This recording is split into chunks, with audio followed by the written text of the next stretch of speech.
If you thought that I was going the whole spooky month without doing my own personal Cousin It cosplay, you're out of your damn mind. Not that it's related, but anyway, we're talking about the little vampire.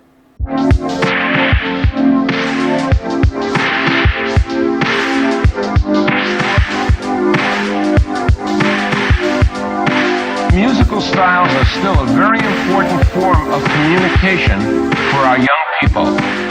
Hi, I'm Joe Feinstein. The road to 500 subscribers goes ever on, so help your boy out and click those buttons. Now, I'll say right up top here that at no point does this film actually take itself seriously, and that it's just a fun vampire film for kids. And that's actually what I like about it. I know I've said multiple times in my personal life and on the channel here that A, you're allowed to like bad films, and B, even silly films can be made well. But sometimes it's just nice to shut your brain off and go, bring in the flying cows! Before we get into those majestic soaring milk factories, let's take a gander at the cast. Jonathan Lipnicki from Stuart Little 1 and 2, Richard E. Grant, who people will probably most recently remember from his time on Loki, but he's had a 40-year career and has been in an insane amount of projects.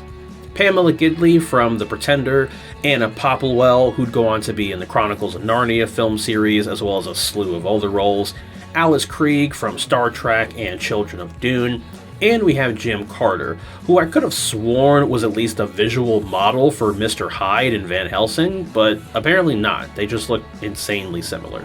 Anyway, this is one of those films that I like to refer to as a sandwich film, because it's nothing but ham and cheese. Everyone is absolutely hamming it up with their performance, and there's some cheesy ass dialogue. First of all, upon rewatching this film, I realized how accurate all the Twilight memes were about this movie. Because the whole hold on tight spider monkey, the feeding off of animals and trying to keep their humanity, a member of the family still craving human blood, the wonderful parents in the film protecting their children, and the human willing to risk it all to help them, I get it now. I totally get it now. And it's hilarious that the hunter tricked the graveyard watchman into going down into the sewer just so he can get bit and the hunter can get proof of vampires and he can get paid for what he's doing. For the greater good. Call it what you will. And sure as a duck's boner drags weeds, if some chick ever showed up in my bedroom in the middle of the night and gave me a dead rat and a handkerchief... It's from the old country. It will bring you luck. Hey, I've never hit a kid before. I don't care if that does end up saving my life. If I have to walk around with a dead rat in my pocket, that's not living. Come on now. Also, it's never explained why Tony is having the visions or why he can share them with people, but it makes a lot of sense as to why Rudolph landed in Tony's room. If you're injured, tired, and being chased by a hunter, and you come across someone's in their room speaking the exact incantation your father did, yeah, of course you're gonna fly in. Now, yes, up top I did say that this film really doesn't take anything seriously, but if it comes close to anything at all, it would actually be the relationship between Tony and his dad. When the film kicks off, Tony's dad just comes off like an ass who doesn't really care and is mostly just his mom looking out for him. But throughout the film, he opens up and tries to connect with Tony, and we see that having just moved across the world for an important job, his dad obviously just has a lot of stress at the moment, so you can kind of understand his hyper-fixation on work. Couple that with Tony's recent school trouble and obsession with monsters, you can kind of understand his frustration from a parent's point of view. But he actually ends up standing up for Tony and putting some respect on his name, so good on him. Despite the fact that this is a children's film that doesn't take itself seriously in any capacity, if I had to have one actual nitpick, it's that please don't make an 8-year-old thirsty. I don't care if she's a vampire and has been technically alive for 100 years. She's an 8-year-old girl. Don't make her thirsty like that. I'm not even going to play a clip because it's creepy. Just don't do that.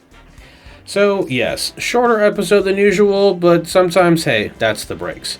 Now, obviously I can't end this episode without doing one of my most wonderful segments, and you already know the one, Tony Thompson Trivia, aka 6 Degrees of Muppets. Stop the presses! This film had Richard E. Grant, who was in Star Wars Episode 9 with John Boyega, who was in Attack the Block with Nick Frost, who was in Hot Fuzz with Olivia Colman, who was in Secret Invasion with Samuel L. Jackson, who was in Kingsman: The Secret Service with Sir Michael Caine, who was in 1992's Muppet Christmas Carol. Behold my trivia powers and tremble. Thanks again for taking the time to watch. Again, make sure you're hitting all those wonderful YouTube buttons. Stay tuned for more of the spooky retrospective time this month. And if you got any further suggestions, obviously give me a comment. As always, though, I'm curious, what do you think?